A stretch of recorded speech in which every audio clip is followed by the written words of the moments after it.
So the FBI, to this day, still maintains that no one ever successfully escaped from Alcatraz. But is that the truth? Well, you're going to find out in today's episode.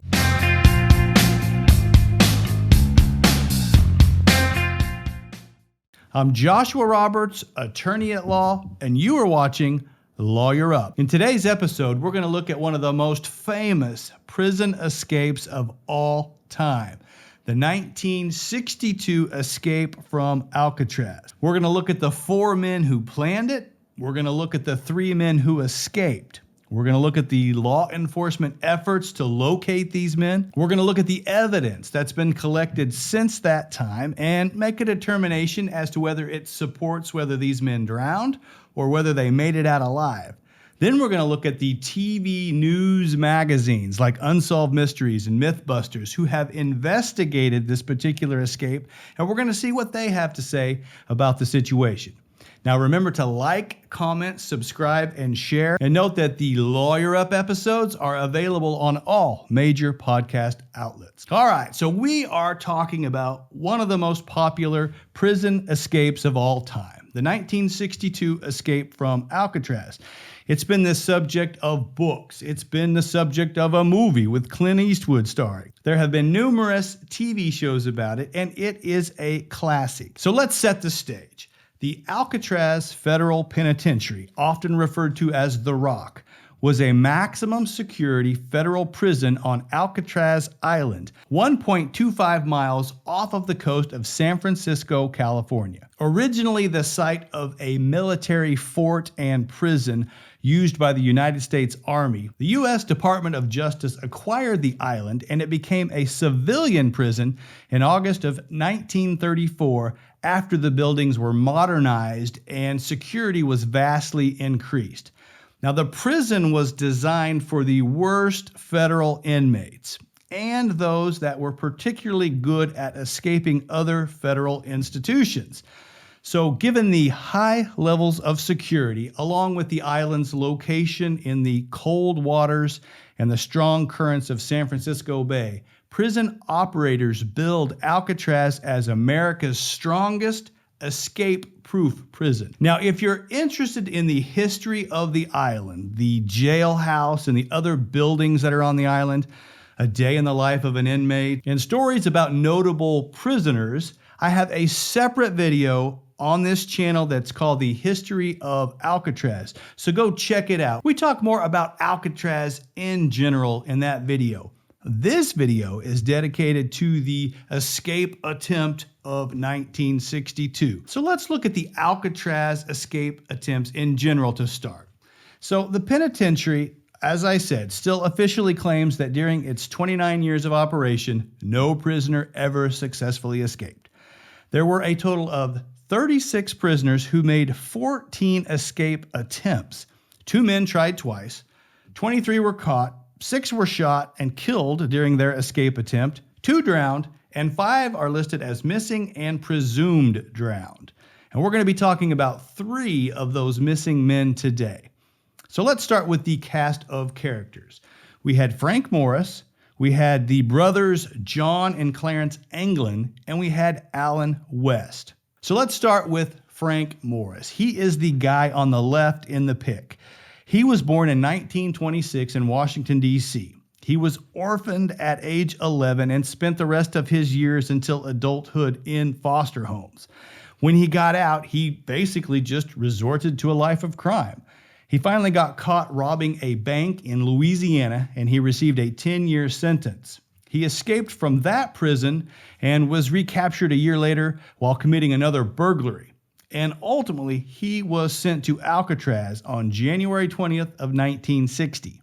And despite being a career criminal, Morris had an IQ of 133. That is in the top 2% of the general population. So this guy was wicked smart, as you'll see. John and Clarence Anglin. We're talking about the Anglin brothers. Those are the 2 to the right in the pic. They were born into a family of 13 children in Georgia. They began robbing banks and other establishments as a team in the early 1950s. And they finally got caught in 1958 after robbing a bank in Alabama. Both received 15 to 20-year sentences, but after repeated escape attempts, the brothers Anglin were transferred to Alcatraz. Allen West, he was born in New York City, and he was in prison for car theft in 1955.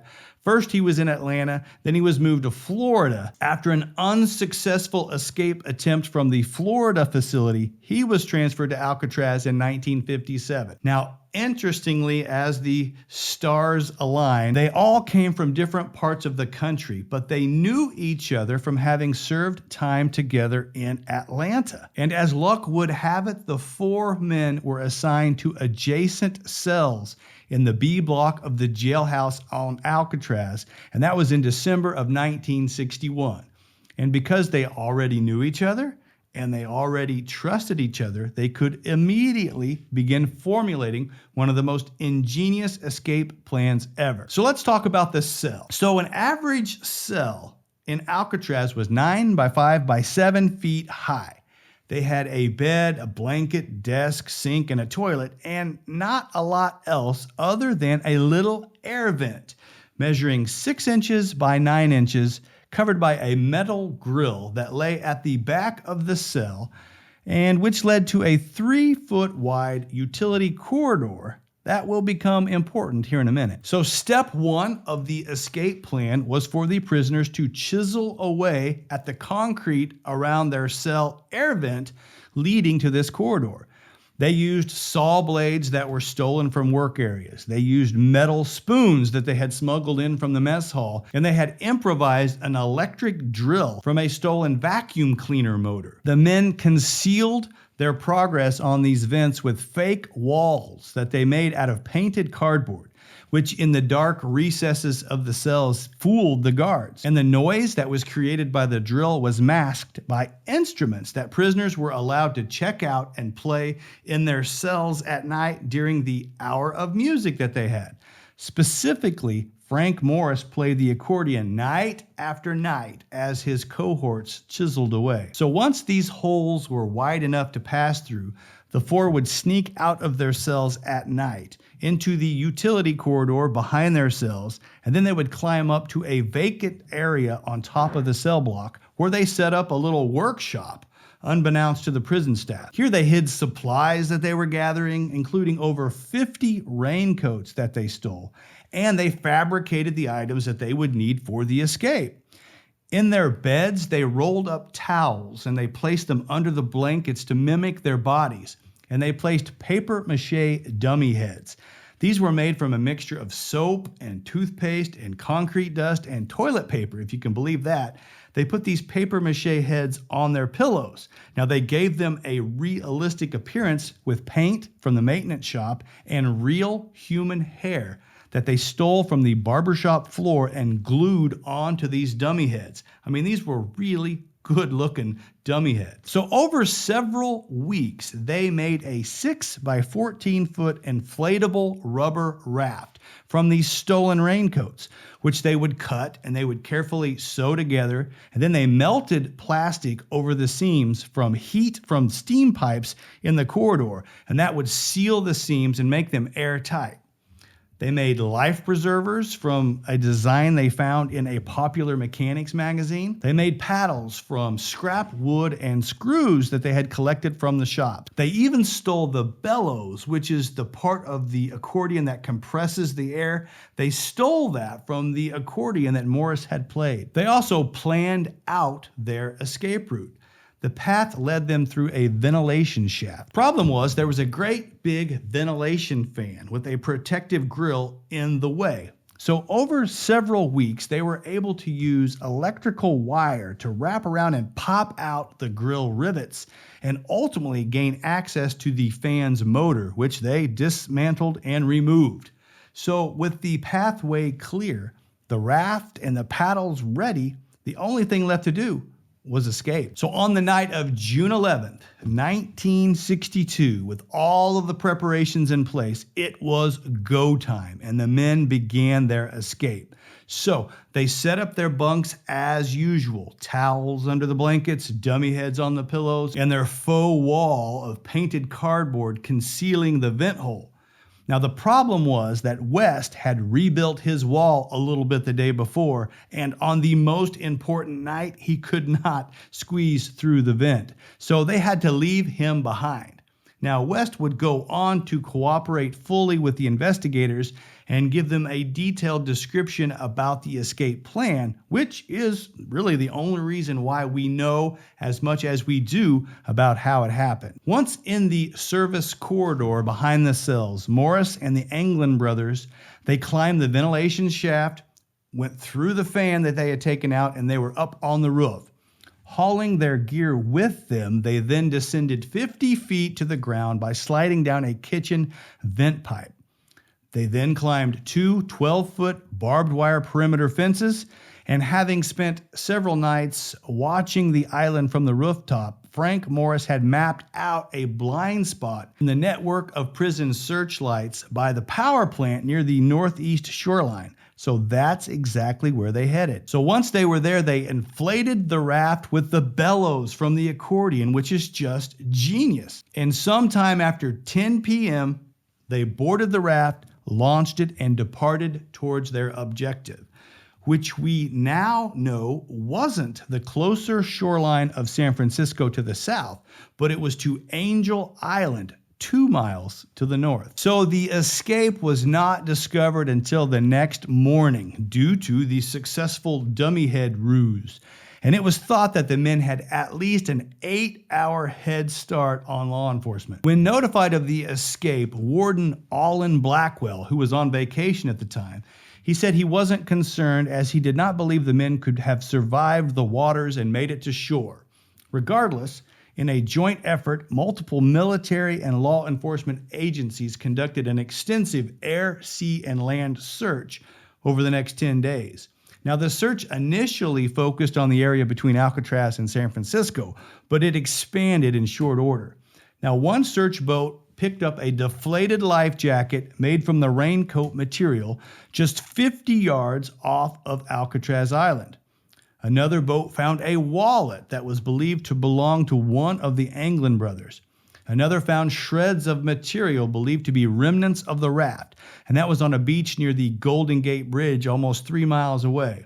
And a Coast Guard cutter found a paddle floating about 200 yards off of the shore of Angel Island. And that was it. No other physical evidence of the men's fate was ever found. And we know that while authorities searched and searched for bodies, none of them were ever found. Ever. And as I had mentioned, West decided to cooperate with the FBI, and he confirmed that in fact the plan was not to fight the currents to try to get to San Francisco, but to go with the currents to Angel Island and then to steal clothes and a car once they got there. Now, hundreds of leads and theories have been pursued by the FBI and local law enforcement over the years, but no conclusive evidence has ever surfaced favoring the success or the failure of this attempt. Now, law enforcement initially took the position that the men had to have drowned because no one could survive in those waters. Well, that was until December 16th of 1962, when inmate John Paul Scott successfully swam from Alcatraz to the mainland in San Francisco. Now, the current turned his otherwise 1.25 mile journey into a 2.7 nautical mile swim to Fort Point at the southern end of the Golden Gate Bridge, but he made it. He was found there by teenagers suffering from hypothermia and exhaustion. And after recovering at the hospital, he was immediately returned to Alcatraz. So while the escape wasn't successful, he proved it could be done. This shook the FBI's line of reasoning that all prior escapees must have all drowned because you couldn't possibly swim to shore from Alcatraz Island. Now, today, we know, of course, the swim is very possible. It's routinely done by a multitude of athletes who swim that same Alcatraz to Fort Point route as part of an annual triathlon event every year in San Francisco. So the idea that the men had to have drowned, that was conclusively put to bed. And try as they might, they couldn't find neither hide nor hair of these escapees. In January of 1965, the FBI investigated a rumor that Clarence Anglin was living in Brazil. It was considered significant enough that agents were dispatched to South America to find him, but they had no luck. The FBI formally closed its file on December 31st of 1979 after a 17-year investigation. Their official finding was that the prisoners drowned in the cold waters of the bay while attempting to reach Angel Island, it being unlikely that they made it to shore with the strong ocean currents and the cold seawater temperatures. They cited remnants found of the raft as well as the wallet as evidence to bolster their official line that the raft broke up and sank and the bodies were swept out to sea by the rapid currents of the San Francisco Bay, which explained why no bodies were ever recovered. Now, interestingly, the U.S. Marshals did not close their file. In fact, a U.S. Marshal familiar with the area said that when someone drowns in San Francisco Bay, they almost always find a body. Another deputy told NPR in 2009 that the Marshals Service does not give up looking for people, and there is still a warrant for the missing men to this day. And these warrants will only expire as each man reaches age 100. But there were several sightings or reported sightings of these men after they escaped.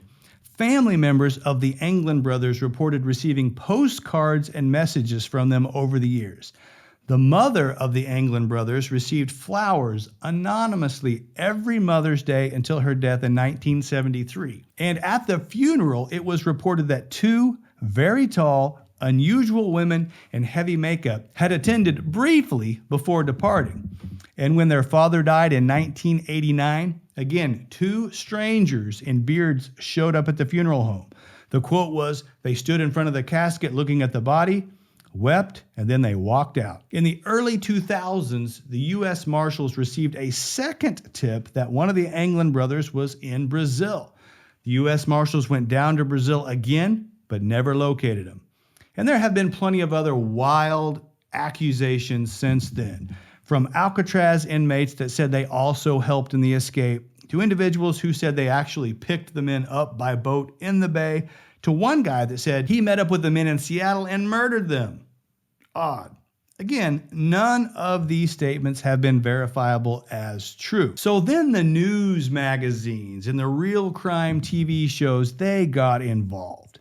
The escape was investigated in a segment in 1989 on Unsolved Mysteries.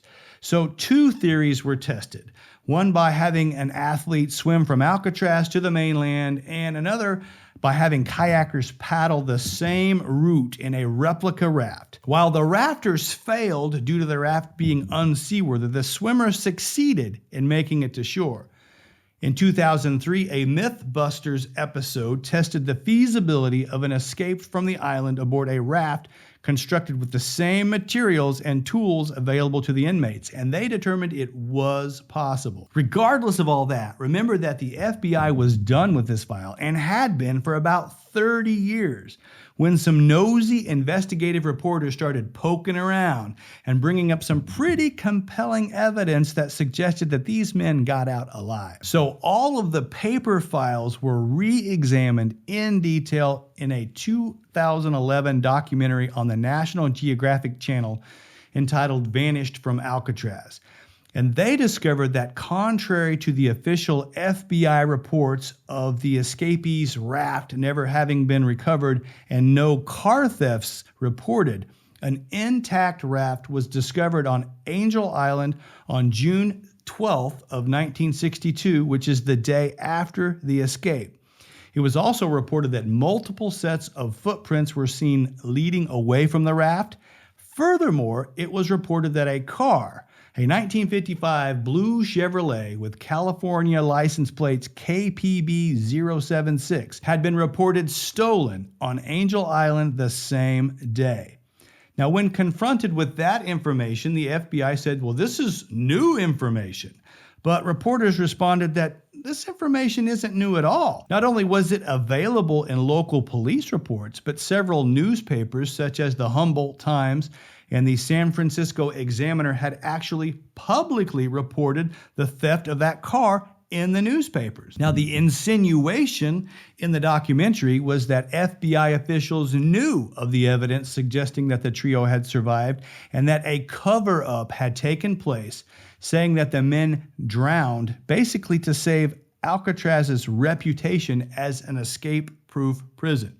So what's the truth? Well, that's up for you to decide. Since then, a 2014 study of the ocean currents by scientists at Delft University concluded that the prisoners could have made it. A 2015 History Channel documentary entitled Alcatraz: Search for the Truth examined those postcards received by family members after the escape, and they had a handwriting expert verify that it was written by the Anglins. They also had a photograph produced by a man named Fred Brizzi. He said he took it of the Anglins in Rio de Janeiro in 1975. Now, forensic experts examined the photo, confirmed that the photo was taken in 1975, and asserted that the two men were more than likely the Anglins. In January of 2020, a separate outfit also analyzed the photo using facial recognition techniques and confirmed with a high degree of confidence that the identities of the men in the photo were John and Clarence Anglin. On an episode of the series Mission Declassified, this was in 2019, investigative journalist Christoph Putzel replicated the raft and was able to navigate from Alcatraz Island to Angel Island, quote, without a great deal of difficulty. And his investigation ultimately led him to Brazil again, where he discovered a farm called the Farm of the Americans and learned that residents recalled two American men renting the farm and living there from 1965 to 1970. But enough about the Anglin brothers. What about Frank Morris? Now, as for Frank Morris, he's the third guy, remember, much less is known. A guy by the name of Bud Morris, who claimed he was a cousin of Frank's, said he met his cousin face to face in a San Diego park shortly after the escape. But after that meeting, the highly intelligent Morris seems to have vanished completely from public view. And that is the story of the 1962 escape. Now, if you enjoyed the story, the film Escape from Alcatraz from 1979, starring Clint Eastwood, that brings this story to life. And it's an excellent movie. So if you enjoyed this video, I would invite you to check out the movie. So that's the episode. I hope you have enjoyed it. If you have, smash that like button for me. If you got a question, you got something to say, put it in the comment section below. If you haven't subscribed, I'd ask you to do so. And last but not least, I love it when you share me on social media. I'm Joshua Roberts, attorney at law, and you've been watching Lawyer Up. Send lawyers, guns, and money.